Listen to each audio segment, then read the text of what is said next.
Kính thưa quý khán thính giả, ông Matt Mahan, ứng cử viên thị trưởng San Jose, đã có buổi gặp gỡ cử tri San Jose lúc 4 giờ chiều Chủ nhật ngày 17 tháng 7 năm 2022 tại Crema Coffee, tọa lạc tại số 1202 đi Alameda, San Jose, CA 95126, với khoảng 50 người tham dự. I have the honor to introduce our candidate for the mayor of San Jose, Matt Mahan. He's here to talk to us about how we're going to improve our San Jose, make our San Jose safer, how we're going to deal with an increase in crime, the high rise of housing, and the safety in general of San Jose. And after his speech, please ask questions. This is your opportunity to ask any question you want to hear from Matt Mahan. Mở đầu, bà Dung Trần, chủ nhân Crema Coffee, người đứng ra tổ chức, đã ngỏ lời chào mừng và cảm ơn quan khách đã đến tham dự. Xin kính chào toàn thể quý vị. Chúng tôi rất là hân hạnh được chào đón tất cả mọi người có mặt ngày hôm nay. Hôm nay chúng ta hân hạnh giới thiệu một người ứng cử viên. Trước hết ông là nghị viên khu vực 10 và cũng là ứng cử viên cho thị trưởng San Jose, Matt Mahan. Đây cũng là cơ hội để cho cộng đồng Việt Nam chúng ta sẽ đặt rất nhiều câu hỏi, bất cứ câu hỏi nào quý vị có liên quan tới vấn đề an ninh, trộm cắp, vấn đề tiểu thương, thương gia của chúng ta gặp khó khăn, cũng như là vấn đề vô gia cư càng ngày càng tăng, và nhất là làm sao để chúng ta có những căn nhà nó phải giá để cho mọi người có thể ở lại San Jose thay vì chúng ta phải đi ra ngoài San Jose để mà ở. Sau đây chúng tôi xin được giới thiệu Matt Mahan. Thank you, June. All right. Good afternoon. Can you all hear me okay? Is the sound all right? Okay, great. Well, I want to thank June and Duke especially for hosting this. This is a fantastic gathering. The food, thank you so much. This is awesome. Thank you guys. Really appreciate your support in this race. And I want to thank all of you for taking the time to be civically engaged. I am a big believer in the idea that our government and the quality of our government and the policies that we pursue really reflects how engaged the community is. Ông tự hào được cử tri tin tưởng ông trong các chính sách mà ông đang đeo đuổi. Ông Matt Mahan hiện là nghị viên khu vực 10. Ông Matt quyết định ra tranh cử chức thị trưởng thành phố San Jose để chúng ta có tiếng nói và để bảo đảm chính quyền thành phố phải làm việc cho chúng ta. Ứng cử viên Matt xuất thân từ giới thương mại. Ông đã thành lập và phát triển các công ty mang trọng trách tăng cường sức mạnh cư dân trong khu phố và trong cộng đồng. Sau đây là tóm lược nhận định của ông Matt Mahan, và ông đã trả lời các câu hỏi của cử tọa như sau. That your local government is spending significantly more than ever before. So in the last 10 years, your city budget has doubled, your county budget has tripled, and you tell me, have any city or county services gotten 2 or 3 times better in the last 10 years? No. Seems like things have gotten a bit worse. Chính phủ đang chi tiêu tiền nhiều hơn trước. Ngân sách thành phố đã tăng gấp đôi, ngân sách quốc gia tăng gấp 3, nhưng các dịch vụ kém hơn. So what's really at stake in this election is one very basic principle, one critical principle, which is the idea of accountability. Will we demand that our local government be transparent, set clear goals, measure performance, and deliver results? And I will tell you, as a former public school teacher in our community, and as a small business owner and somebody who built a couple of software companies, I learned the hard way trying to get my students on grade level, trying to get my companies to grow, that you have to operate an organization around the principle of accountability. You have to set goals and be transparent with everybody about where you're trying to go. Chính quyền địa phương phải minh bạch, đặt mục tiêu rõ ràng, đo lường hiệu suất và đưa ra kết quả. Ông cho biết ông từng là giáo viên trường công và là chủ của một công ty software. Ông biết rằng việc thiết lập mục tiêu rất quan trọng. Làm việc tại tòa thị chính thành phố 1 năm rưỡi, tuy ngắn ngủi, nhưng ông hiểu rằng có những vấn đề đang cần phải sửa chữa. Ông ấy muốn giảm tỷ lệ tội phạm, tăng nhà ở, mở đường và có kế hoạch cung cấp báo cáo hàng tháng cho người dân biết những gì họ đang thực hiện. Ông tin rằng việc trả lương cho các quan chức được bầu nên phụ thuộc vào mức độ tiến bộ và công việc mà họ có thể thực hiện.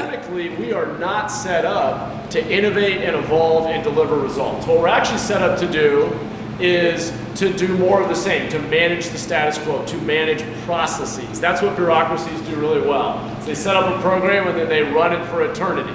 And that's kind of how your city hall works. When I came into office and we started into our first budget cycle with me on the council, I was shocked to discover that our budget process does not start by setting goals. It starts with every council member proposing their spending priorities in a vacuum. And the truth is, if we want to have an impact, we have to focus and prioritize and be clear about where we're going.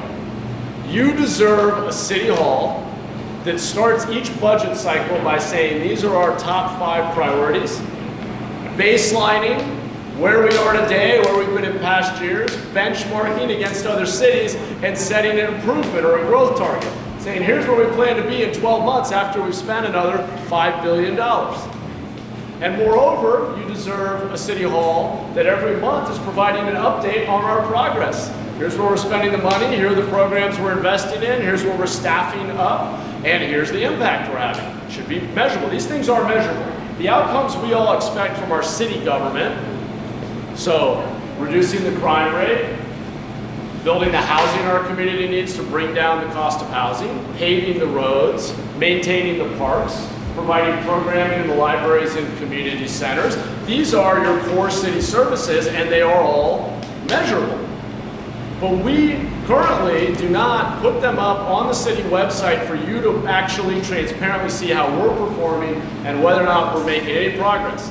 And the answer you always get from elected officials is, oh yeah, we're under-resourced, we're understaffed. If we just had a little more revenue, it would be great. Well, we just ran that experiment, as I said. Your city government has doubled its budget in 10 years, your county government has tripled it in 10 years, and things are worse. And that's because the reality is the revenue flows the same whether we solve the problems or not, and everybody's job is the same whether we solve the problems or not, and there's a real lack of accountability. We do not have the incentives in place for you all to hold us accountable. What is the one moment of accountability in politics? An election. Well, who do we tend to elect?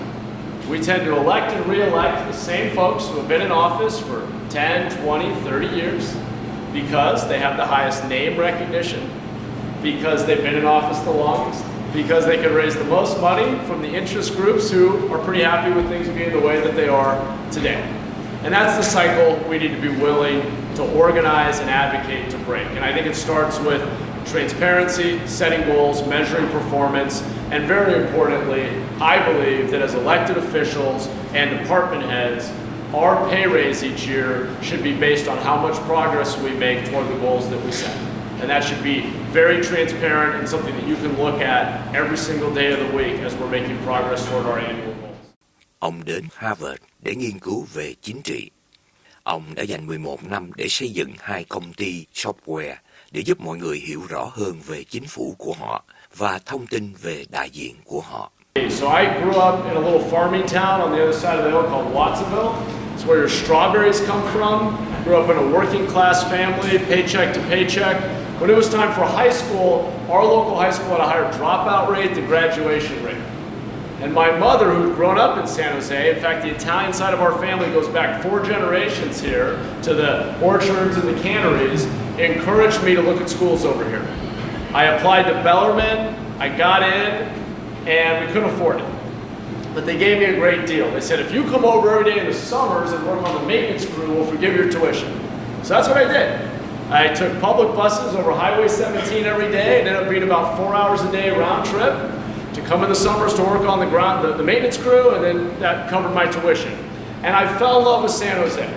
There is no city in this country, probably in this world, that's got a better combination of diversity, great weather, and economic opportunity. I mean, this is a truly special place, not to mention great family-friendly neighborhoods. This is a really special city. So I knew I wanted to come back. I had the good fortune of getting into Harvard. I was a work-study scholarship student back east, very different from Watsonville. I've been a lifelong advocate for high-quality education, access to a high-quality education, and higher standards in our public education system, because education changed my life. After teaching, I went into the private sector, was involved in building a couple of software companies, one of which I co-founded, both of which I ended up running as CEO. I spent 11 years building 2 software companies. I will not bore you with all the details, but the basic premise behind both companies was the idea that as social media was starting to emerge, as people were spending more time online, I believed that we could build, and I still believe this, build better tools for civic engagement. Helping people understand basic things like, how do I register to vote? Who represents me? Which districts do I live in? How are my representatives voting on the issues I care about? Where do my tax dollars go? What are all these ballot measures? And so we built nonpartisan tools to help people learn about their democracy, participate, meet other like-minded people, and get involved. Ông tin rằng những gì chính quyền địa phương không làm đủ để giúp thoát khỏi tình trạng vô gia cư. Kế hoạch 5 năm hiện tại đang có ích, nhưng nó đang bị chậm lại do số người vô gia cư gia tăng trong năm gần đây. On homelessness, we are halfway through our second 5-year community plan to end homelessness. That is a plan, a nice big glossy plan that the city and county put out every 5 years. It's our plan to end homelessness. Last time around, we passed $1 billion bond to fund the plan. We have spent billions with a B over the last 7.5 years of these plans, and we have literally more people living on the streets today than when we started. That's not to say we haven't helped some people, but what we're doing is clearly not scaling. It is not efficient enough, not fast enough, not pragmatic enough. Ông tin rằng nhà ở và tình trạng vô gia cư là những vấn đề giống nhau. Thông qua việc giải quyết về nhà ở, nó cũng sẽ giúp đỡ những người vô gia cư. Your city and county are building brand new apartment buildings that take over 5 years on average to get out of the ground and open up for somebody. And on average, the cost per door is now coming in well over $850,000 a door. It's soon going to be $1 million a door to provide housing for one person to come inside. It's great for those who get it, and the truth is, the results for those who get that housing, if there's on-site supportive services, are not bad, but it doesn't scale. We cannot tax ourselves enough to solve the problem that way. Let me tell you how else we're spending money. Believe it or not, we spend $500 million per year, or $50,000 per year per person living on the streets, managing the symptoms of homelessness. Not solving, not getting at root causes, not empowering people to turn their lives around, but managing symptoms. Emergency room visits, police response to encampments, fire response to encampment fires, trash pickup, environmental remediation in our creeks, and on and on. That's just managing it. Okay, what could we do differently? Well, on the housing front, there's no excuse for spending what's soon going to be $1 million a door. We can buy prefabricated modular units that are increasingly used in market rate construction, come off an assembly line at $30,000 a piece, can be fit together. They are modular, they can even be stacked. And when deployed on government-owned land, such as the county fairgrounds, which has 150 acres of mostly underutilized land, but not only there, there's government-owned land across the entire county, and the solution should be spread across the entire county. It should not all be in San Jose. But even with a full build-out, with common space, with parking, with shared facilities, you could get that cost down to about $100,000 a unit, or what will soon be about 1/10 of the cost. Ông vận động cử tri bỏ phiếu cho nhiều hơn, không chỉ có chức vụ thị trưởng, mà là bầu cho mọi chức vụ của chính quyền địa phương. Thay đổi cần phải thực hiện toàn bộ, không chỉ một người. Ông đặc biệt nhấn mạnh về tình trạng vô gia cư, sức khỏe tâm thần và nghiện ma túy. Ông nói về việc chính quyền địa phương đã tăng lương cho các sĩ quan cảnh sát, nhưng không tăng nhân sự của họ. Việc thiếu cảnh sát này gây khó khăn cho việc giải quyết các vấn đề về người vô gia cư, tội phạm ma túy và bệnh tâm thần. Suffice it to say, if you want more of the same, by all means, vote for the career politician who's been in and out of local government for the last 30 years. If you want change, I think the way to get it is to elect someone, and really not one person, but to elect candidates to city council, to the county board of supervisors, to the state legislature, and to be engaged around the idea of setting goals, measuring performance, and having some accountability, having some feedback loop for actually pushing us to get out of our comfort zone in local government, do something differently, and be willing to invest in solutions that are going to deliver the results that our community needs. And I don't think we're going to get there if we have business as usual in City Hall and keep electing the same people to do the same things they've been doing for the last 30 years. So that's why I decided to run. I believe in our city, but if we're going to get on a better track. Ứng cử viên Matt Mahan sinh trưởng trong một gia đình công chức. Mẹ là giáo viên và cha là nhân viên bưu điện. Matt được nhận học bổng vào Đại học danh tiếng Harvard. Ông là sinh viên ưu tú và trở thành chủ tịch hội sinh viên. Ông cũng đồng lãnh đạo thành công cuộc vận động kêu gọi trường đại học không đầu tư vào các công ty ủng hộ nạn diệt chủng ở Phi Châu. Đây là dấu ấn đầy nhiệt huyết của ông khi tham gia vào các vấn đề trách nhiệm và quyền dân sự. Sau khi tốt nghiệp Đại học Harvard, ứng cử viên Matt đã ở nước Bolivia nhiều năm để xây dựng các hệ thống tưới nước nhằm tạo thêm cơ hội cho những gia đình nông dân phát triển kinh tế. Khi trở lại San Jose, ứng cử viên Matt dạy Anh ngữ và lịch sử ở trường trung tiểu học Alameda trong 2 năm qua chương trình dạy học cho nước Mỹ. Sau khi nghỉ dạy, ông Matt đã gia nhập công ty mới thành lập, Crema, chuyên chế tạo dữ liệu ứng dụng cho Facebook lúc ban đầu, để người ta có thể nêu lên các cảnh giác và tài trợ các hội đoàn vô vụ lợi nào họ muốn. Trong vòng 5 năm, Matt đã tiến thân từ chức giám đốc phát triển thương mại dẫn đến chức giám đốc điều hành COO và cuối cùng là tổng giám đốc công ty CEO. Hãng Crema đã có số lượng người sử dụng lên đến 190 triệu người ở 150 quốc gia và đã giúp gây quỹ hơn 50 triệu Mỹ Kim cho các hội đoàn vô vụ lợi ở Hoa Kỳ nói riêng. Năm 2014, ông Matt cùng với một số đồng nghiệp đã thành lập Brigade. Đây là mạng lưới đầu tiên kết nối những cử tri trên thế giới, một nền tảng phi đảng phái cho những cử tri bàn luận về các đề tài, đại diện lên tiếng đến các viên chức công quyền do dân bầu và bỏ phiếu cho các ứng cử viên nào phản ánh giá trị của cử tri. Trong cuộc bầu cử năm 2016 và 2018, nền tảng dữ liệu Brigade đã tiếp nhận hàng triệu cử tri và tăng cường sức mạnh cho họ bằng các đường truyền tin và công cụ tốt hơn. Đội ngũ của Brigade và sở hữu trí tuệ được mua bởi Pinterest và Countable năm 2019. Ứng cử viên Matt đã có quá trình sinh hoạt cộng đồng lâu năm. Ông đã phục vụ cho nhiều khu phố và hội đồng dân sự, bao gồm Hội đồng Tham vấn Thanh tra Năng lượng sạch của San Jose, City San Jose Clean Energy Advisory Commission, Hiệp hội Cộng đồng Alameda Valley, The Alameda Valley Community Association, nhóm lãnh đạo thung lũng Silicon, The Silicon Valley Leadership Group, Liên hội lãnh đạo khu vực 10, The District 10 Leadership Coalition, chung tay đầu tư thung lũng Silicon, Joint Venture Silicon Valley và hội San Jose Rotary.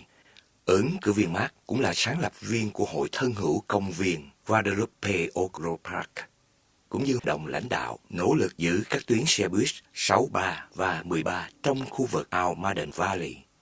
Năm 2018, ứng cử viên Matt là đồng chủ tịch phong trào vận động dự thảo luật chi cho toàn thành phố. Dự luật bảo đảm quỹ tài trợ 650 triệu Mỹ Kim được dùng xây đắp lại lề đường, xây bót cảnh sát và trạm cứu hỏa cho cư dân, cải tiến hệ thống hạ tầng truyền tin 911 và bảo tồn không gian thoáng mở chung quanh thành phố San Jose. Ông Matt ra ứng cử chức vụ nghị viên San Jose năm 2020, đại diện cho khu vực 10. Ông tập trung vào cải thiện phẩm chất đời sống cho cư dân trong thành phố bằng cách đòi hỏi tòa thị chính phải đáp ứng và có trách nhiệm, nhất là an ninh công cộng, hạ tầng cơ sở và làm sạch đường phố của chúng ta. Cho dù đương đầu với hai đối thủ, ứng cử viên Matt đã đắc cử vẻ vang trong cuộc bầu cử sơ bộ vào tháng 3 với gần 60% số phiếu. Sau khi kết thúc cuộc gặp gỡ cử tri, chúng tôi tiếp xúc ứng cử viên Matt Mahan. Được ông trả lời câu hỏi, lý do tại sao cử tri Việt Nam nên bỏ phiếu cho ông. Những gì ông biết về cộng đồng người Việt tại San Jose và nguyện vọng của họ trong cuộc bầu cử này. Well, on your first question, I think Vietnamese voters should support me, Matt Mahan, for mayor because we need change. We are going in the wrong direction on homelessness, crime, trash, affordable housing, and my opponent has been in local government for over 20 years. Ông nói, thành phố San Jose đang tiêu quá nhiều tiền để làm nơi ở cho những người vô gia cư và không thực sự đưa họ vào nhà, không có đủ đầu tư cho việc cai nghiện và chăm sóc sức khỏe tâm thần. Chúng tôi đang làm việc cho việc kinh doanh ở đây rất tốn kém, và vì vậy chúng tôi cần một người có kiến thức nền tảng của tôi với tư cách là một chủ doanh nghiệp nhỏ, hiểu cần phải làm gì để mang lại kết quả cho câu hỏi thứ hai của bạn về cộng đồng Việt Nam. Một trong những phần tốt nhất của việc thực hiện chiến dịch này là làm quen với cộng đồng Việt Nam, và những gì tôi nghe được thực sự là điều tôi đã nghe thấy trên toàn thành phố. Mọi người muốn thấy sự hỗ trợ nhà sạch hơn, hoặc giá cả phải chăng an toàn hơn cho ủy ban doanh nghiệp nhỏ của chúng tôi. Đặc biệt đã từng là tiếng nói, và thành phố đã không chú ý đến cộng đồng Việt Nam quá lâu. Chúng tôi không có đủ không gian cộng đồng để tập hợp. Chúng tôi đã làm chưa đủ để bảo vệ các doanh nghiệp nhỏ của mình. Và tôi nói, nếu bạn nhìn vào hội đồng thành phố của chúng tôi, không có người Việt Nam nào trong hội đồng thành phố. Ngày nay, những người được bầu đã không ủng hộ các nhà lãnh đạo cộng đồng Việt Nam trở thành đại diện được bầu trong hội đồng thành phố San Jose. Our local elected leaders have not supported Vietnamese community leaders to become elected representatives on the council, which means that the voice of the Vietnamese community is often missing at City Hall today, and I want to change that. Mỹ Lợi, tường trình từ San Jose, xin thân ái kính chào quý vị.